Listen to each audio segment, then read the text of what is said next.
If you're a parent and your kid is a teenager or maybe like a preteen, there's a good chance within the next few years your kid is going to become a communist. They're just going to come to you one day and they're going to say, "Hey, I'm actually a communist now." And that's going to be their new thing.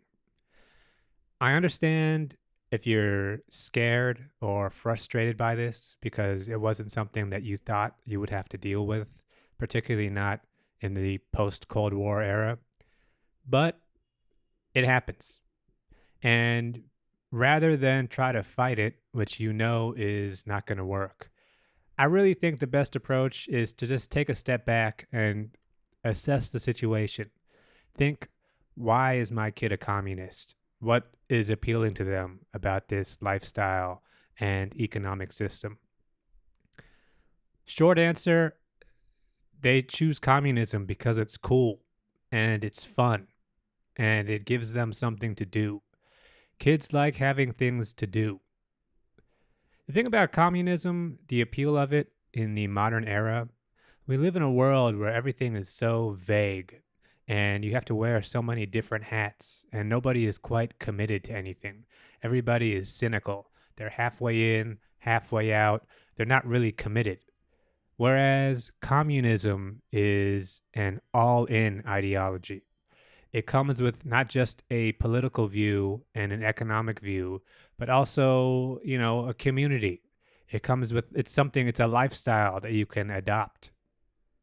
Just think first off aesthetically.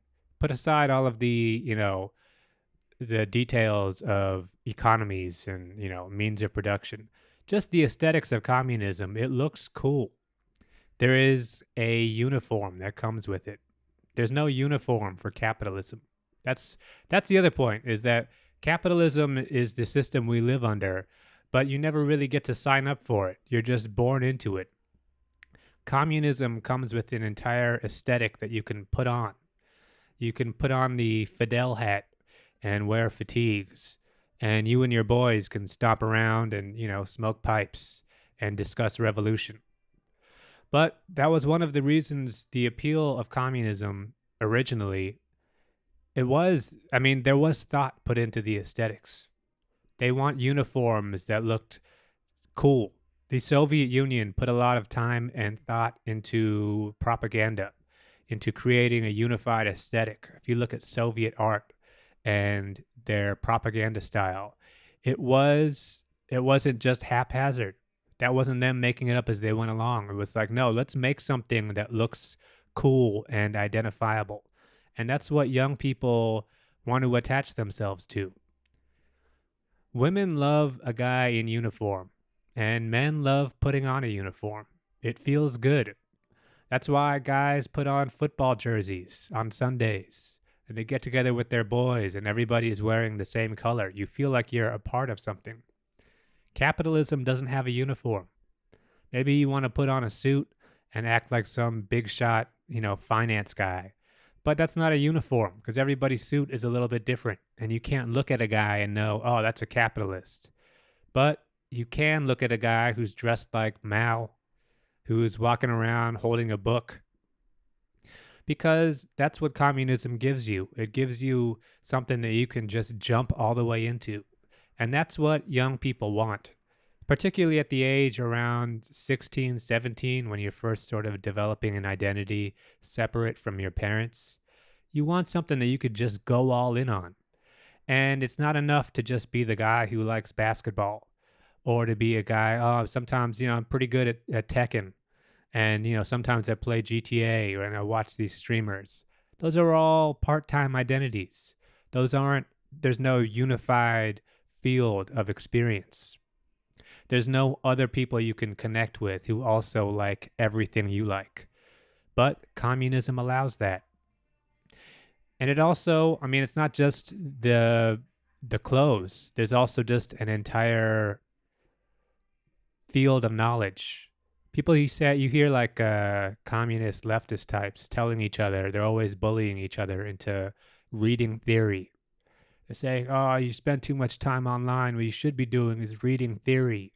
And then they pull out some old German book So Engels, Marx, one of those books, and it's like, read this. It's like a religion. It's the kind of thing where it's like there's always more to read and there's always more to understand. And the way you go from becoming beginner communist to advanced communist is reading more theory, getting more familiar with Marx and the jargon of, the Industrial Revolution. And it's not just that. The thing about communism, the appeal of it, and one of the reasons why it lasted as long as it did, was that all of the most passionate communist leaders were prolific word guys. Marx and Engels wrote endless essays and tracts, manifesto books. Stalin, Lenin, Trotsky, these were prolific writers. They wrote letters to each other. They made long speeches. Fidel Castro would talk for like 6 hours at a time. Just because when you talk that long, it gets people unified. It becomes cathedral-like. Fidel would just stand up there, no notes, and just riff for hours. And that is the kind of passion that appeals particularly to young people who just, you got some free time. Yeah, let's dive into this.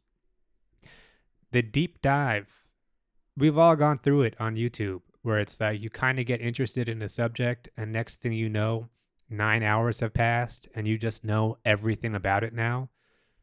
Communism has that. There is a whole cinematic universe of this happened and that inspired this guy. And like a cinematic universe, Star Wars, Marvel, there's prequels. There were pre-industrial societies, utopian societies. Then there was Marx and Engels, the Industrial Revolution, proletariat. And then you can get into Soviet history, which is a whole bag of nails on itself. I mean, you get Lenin, Trotsky, Stalin, Khrushchev, and you end up with this whole cast of characters that you get to analyze and think about. And like a cinematic universe, people get to have little fan debates. Oh, did Lenin screw over Trotsky? What about the Bolsheviks? And you get into, counterfactuals. Oh, what if they had never done this? What if they had never partnered up with Germany? Oh, what if Mao had gone an extra step? So you end up with, there's things you can sink your teeth into. Any one of these different parts of communism, Europe, Russia, China, Vietnam, these are all whole worlds you can jump into. Chinese history, particularly since the Cultural Revolution, because just the nature of communism and totalitarianism, there's no real official record of what happened. There is an official record, but it's acknowledged that that's probably not true. So anything you read about China or the Soviet Union, it's almost like you get to read a fantasy story that gets told like Rashomon style through all these different perspectives. And you get the Western perspective of what's happening, and you get the internal struggles of what was happening behind the scenes with Mao and what was happening with Stalin. And they were sometimes partnered and sometimes they weren't partnered. It's exciting. For a 16, 17-year-old, someone who's about to go to college, it's like, yeah, I'm going to learn about this. And that's the thing about just the way that Marx kind of laid everything out in terms of the different economic eras and one thing leading it to another.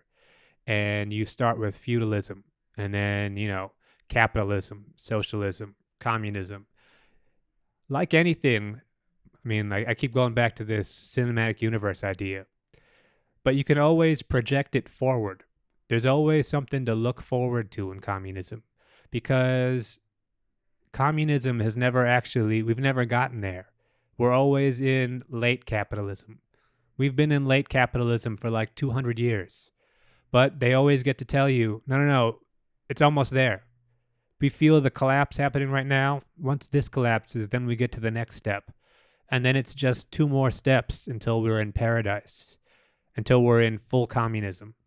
The important thing is you can't try to fight this because what's really happening is your communist child is trying to find their own place in the world. And that's one of the appeals of communism and leftist politics in general is that it encourages you to find your niche. So it's not just about being a communist, it's also about being, a Leninist. Oh, I'm actually a queer, Maoist, anarcho, you know, person of Cuban descent. And once you find your little group, now you got your people. Now you got your boys. Every group, I mean, like I was saying, when you compare this to capitalism, there is no analog to that. Capitalism doesn't let you find your guys. It encourages you to be individual, it encourages you to be yourself and to focus on yourself, which is not what young people want. They want to find a group. There's no meetup group for capitalism because we live in capitalism. But every city has some nutjob communist meetup group where everybody meets at like a baseball diamond. Everybody sits on the grass. And, some like old political crank guys gives a little speech and everybody hands each other pamphlets. And that's community. That's all anybody wants is to belong.